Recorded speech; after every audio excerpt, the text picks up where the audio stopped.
El show de Gabriel Encertis. Manosear un lore bien establecido, asentado a lo largo de décadas y reputado a través del respeto y la admiración de una inconmensurable base de fans es siempre una mala idea. Pero es aún peor cuando la ineptitud con la que se ejerce esta osadía es del calado de una producción como la de Los Anillos de Poder.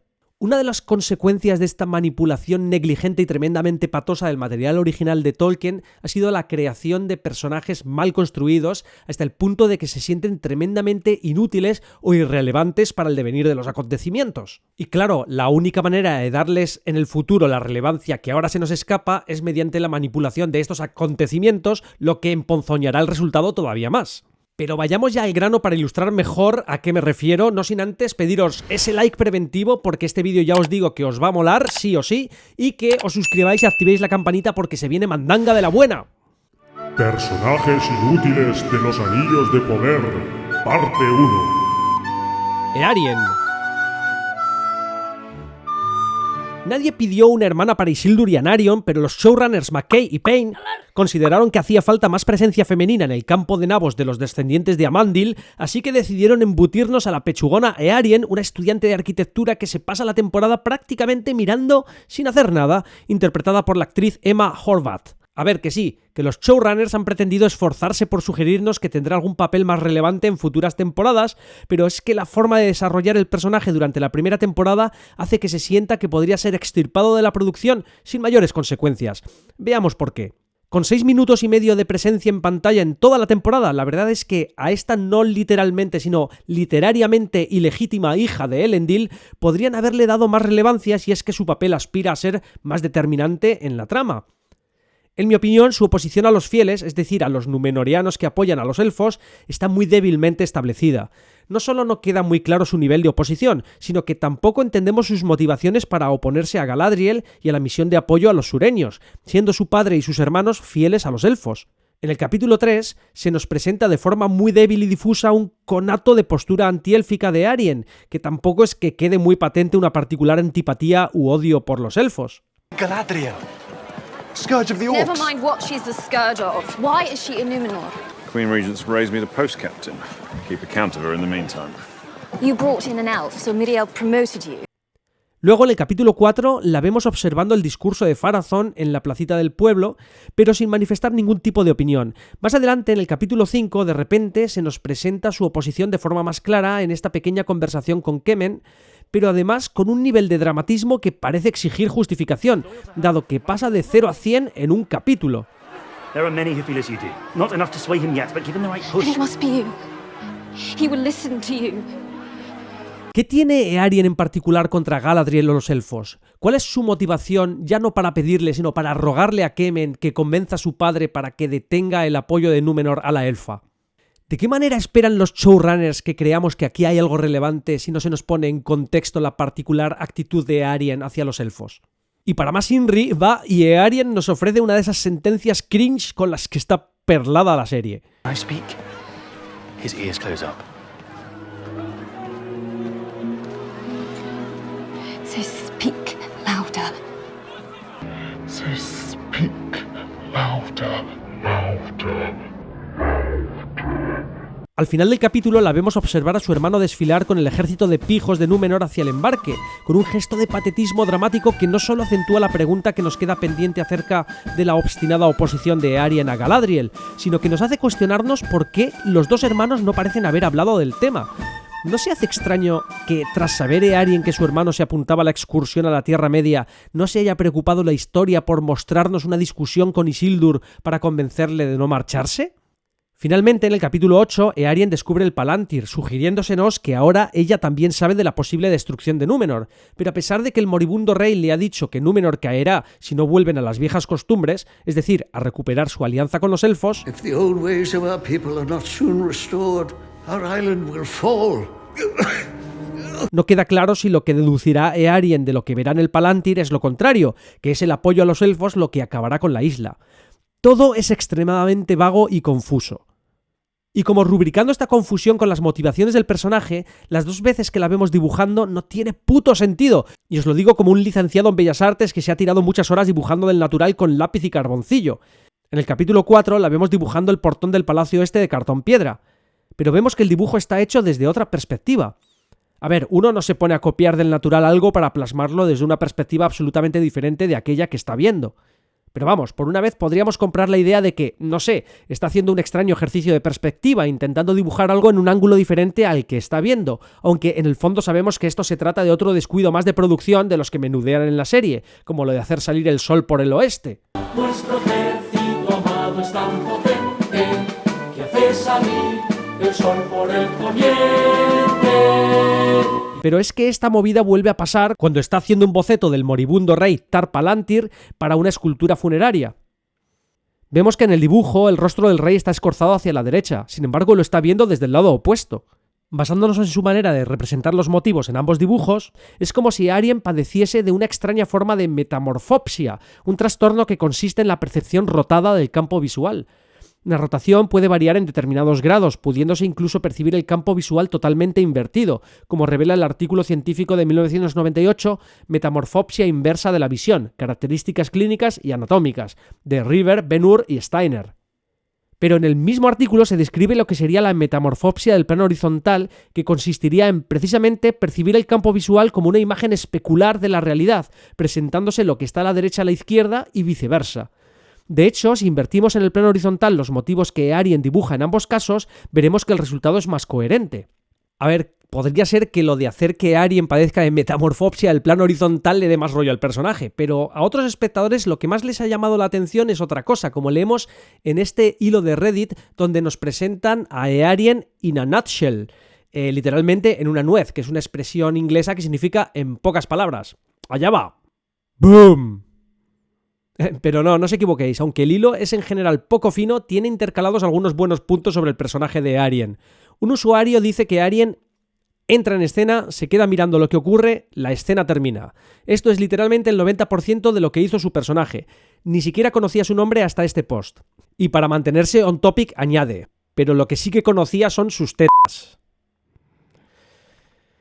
Otros participantes del hilo también insisten en subrayar esta característica anatómica del personaje de manera bastante vulgar, pero Darkness Enlightened lo expresa de forma más respetuosa. Realmente diseñaron el vestido más específico que resaltaría su pecho sin mostrar piel.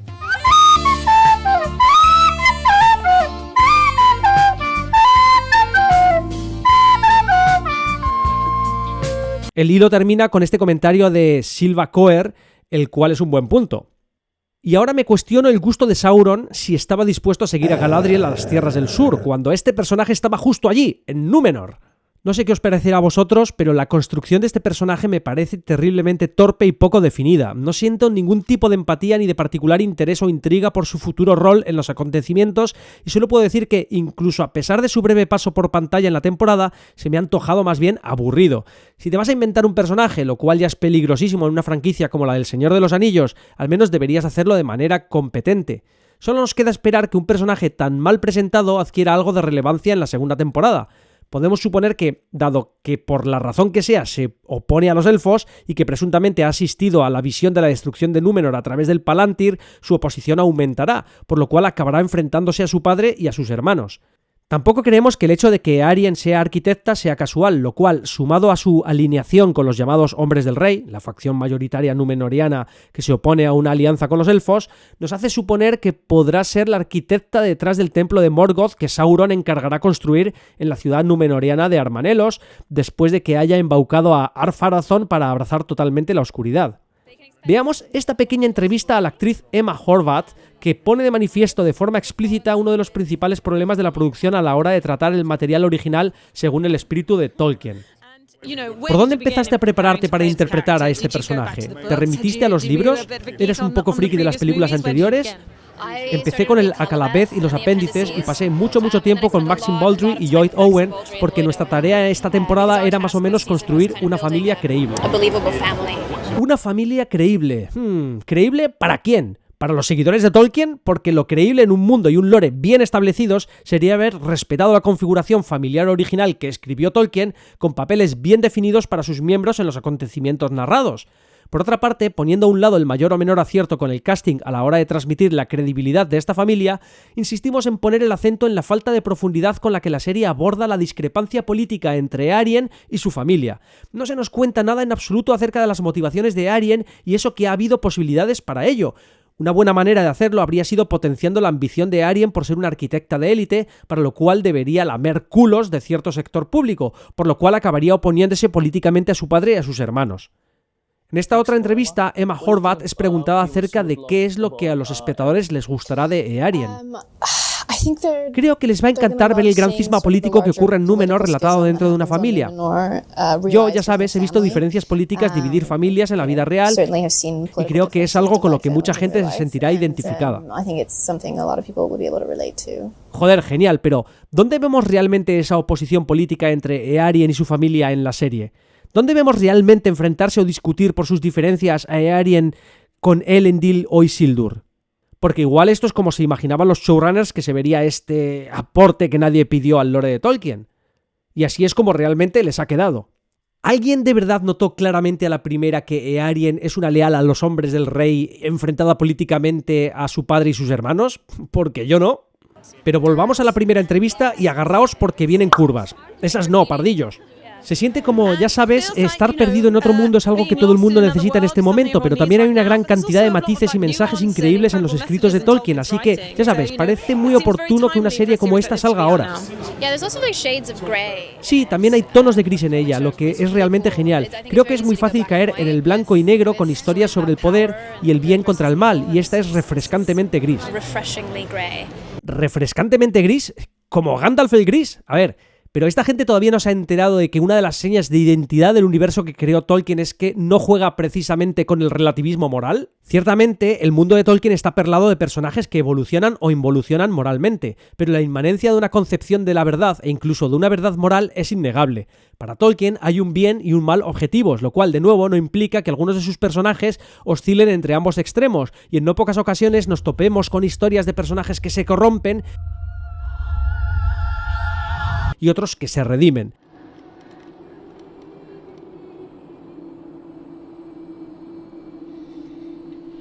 Pero vemos que sobre todo existen héroes virtuosos hasta el final y villanos irredimibles. Y en Los Anillos de Poder todo es demasiado gris, no hay apenas contraste, nos cuesta empatizar con las posiciones morales de sus personajes porque no se ha sabido definir un mal suficientemente oscuro al que personajes virtuosos corran el riesgo de caer o un bien suficientemente luminoso al que personajes de reprobable moral puedan aspirar para redimirse, para que sus historias se sientan épicas de verdad. Sometimes to find the light, we must first touch the darkness.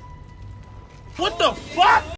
Parece claro que la producción en general y los showrunners en particular no han sabido entender de qué va esto. Y es que eso de saber de qué va es todo para otro monográfico, porque al igual que la serie Willow, que como vimos no sabe si quiere ser una de aventuras, un drama adolescente o una sitcom, Los Anillos de Poder a veces no sabe por dónde quiere ir e intenta flirtear con un éxito muy discutible con la idea de ser también comedia.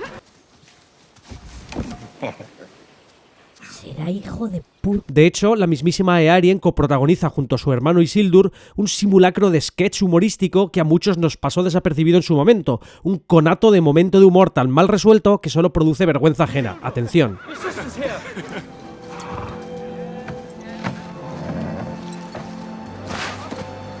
There you are. Beric, my boy. Look, you put down the sketchbook for one. Venga, expliquemos el chiste. Eärien aparece de sorpresa en la playa al volver Isildur de sus prácticas, y este, visiblemente contento por la visita, parece acudir a ella para abrazarla, pero en el último instante pasa de su culo totalmente y saluda a su caballo Beric.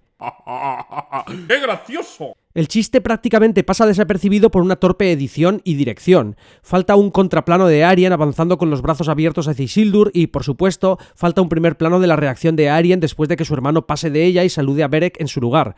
Y tampoco habría estado de más alguna reacción o comentario al respecto de los amigos de Isildur redondeando el chiste que se perseguía. Volviendo a la segunda entrevista, Emma Horvath parece poner la guinda en el pastel acerca de aquello en lo que en realidad consisten Los Anillos de Poder cuando le preguntan acerca de qué fue lo que más le impresionó durante el rodaje de la serie. Al loro. Estábamos rodando una escena en un callejón y había un tipo poniendo caca de pájaro en una de las paredes. Y ese era todo su trabajo. Caca de pájaro, ¿sabes?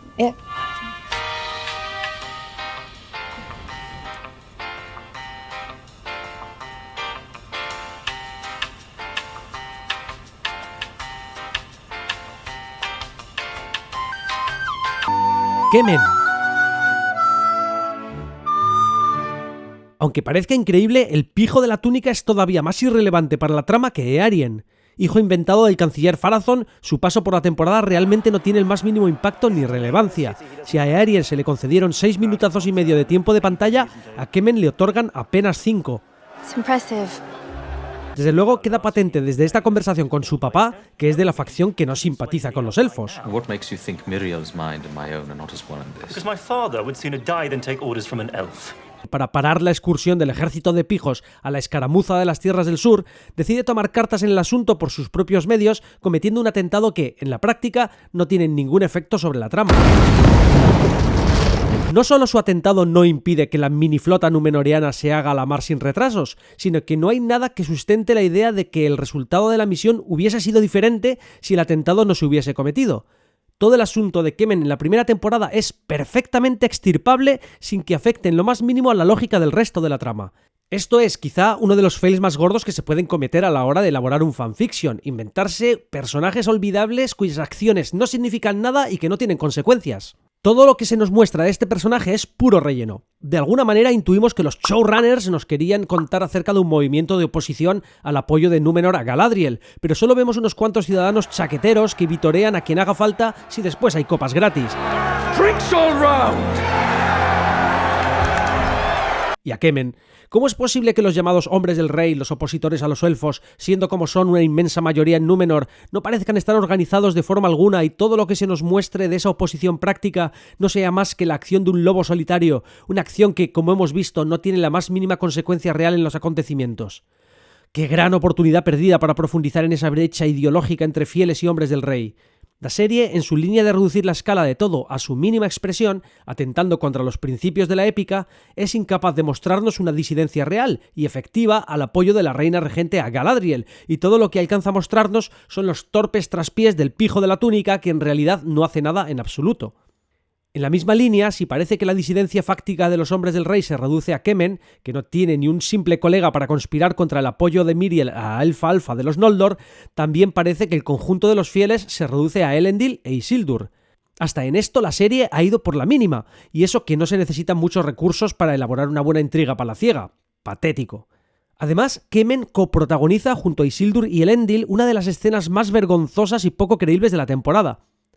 En el capítulo 5, Kemen se cuela en uno de los 5 barcos que partirían al día siguiente a la Tierra Media para hacerlo reventar, y se topa con Isildur, que también se había colado, pero para ir de Strangis a la excursión a la Tierra Media, después de que su papá le dijese que Nanai del Paranai, que manda huevos que habiendo 5 barcos vayan y los dos se encuentren en el mismo. Isildur intenta evitar el atentado, pero Kemen se sale con la suya. Huyendo del barco, Kemen sufre un percance. El barco explota, llevándose de paso un segundo barco, pero Isildur logra salvar la vida a Kemen. Una vez en el muelle, Elendil, que de casualidad estaba por allí, se sorprende al principio al ver a su hijo y a Kemen. Cuando le pregunta a Isildur por lo sucedido, este se apresura a mentir. Kemen le apoya con el embuste. Elendil parece pensárselo un poco, pero rápidamente decide que se traga la milonga. Y lo flipante aquí es que ni Elendil ni nadie se pregunta nada en absoluto con todas las evidencias delante de sus narices.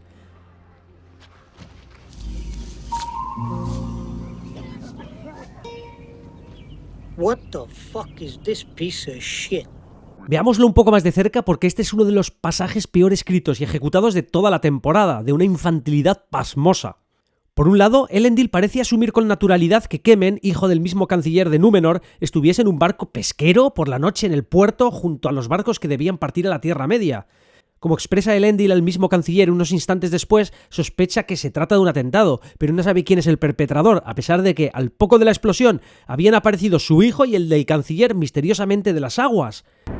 We have reason to suspect a passing brigand, but we've yet to identify him. We're fortunate we didn't lose the rest of the ships as well. ¿Qué hacía el hijo del canciller, seguramente un reconocido hombre del rey, un opositor al apoyo de los elfos, en las aguas instantes después de la explosión? Por otro lado, ¿qué hacía Isildur también en el puerto a esas horas de la noche, cerca de los barcos que debían partir a la Tierra Media y a los que tenía prohibido subirse por orden expresa de su padre, el capitán Elendil? But you had your chance. And you made your choice. ¿Y cómo es que este no suma 2 más 2? Ridículo. Este es, con diferencia, uno de los más torpes ejercicios de guión que he visto en muchísimo tiempo. Mal planificado, mal escrito y mal llevado a la pantalla. Se puede ser más inepto, y esto no es una acusación contra Elendil, sino contra los guionistas, que son los que al fin y al cabo le han hecho parecer un imbécil. No es difícil saber que Elendil no es el imbécil aquí.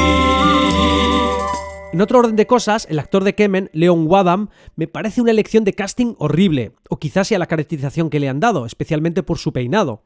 Y es que el tema de los peinados en los Anillos de Poder da para un monográfico y cada vez estoy más seguro de que lo haré. Es un personaje mezquino, con cero carisma y al que no le han explotado ninguna característica que lo haga memorable en ningún sentido. Ni siquiera el hecho de haber reventado 2 barcos lo hace resaltar en modo alguno, particularmente por la falta de consecuencias de su acto, lo que convierte su paso por la temporada en puro relleno. Un relleno que tendría la posibilidad de enmendarse un poquito si le dan algo más de relevancia al personaje en la segunda temporada. El mismo Leon Wadham describe a su personaje de esta manera. Es encantador, es ambicioso, es ingenuo. A ver, lo de encantador es más bien la autopercepción que emana de su chulería de niño pijo, hijo de político bien acomodado que no ha dado palo al agua en su vida. Y su ambición es inseparable de su ingenuidad. Esa ambición mal calculada que le lleva a cometer un acto tan moralmente reprobable queda perfectamente matizada por la ausencia final de consecuencias reales de su atentado. Ahí su ingenuidad, creyendo estar aportando algo a su causa, al final solo estaba destruyendo sin realmente afectar a los cimientos de aquello a lo que estaba atacando. Fijaos en cómo esto que acabo de decir es una metáfora perfecta de lo que en realidad es los Anillos de Poder. Kemen representa a McKay y Payne.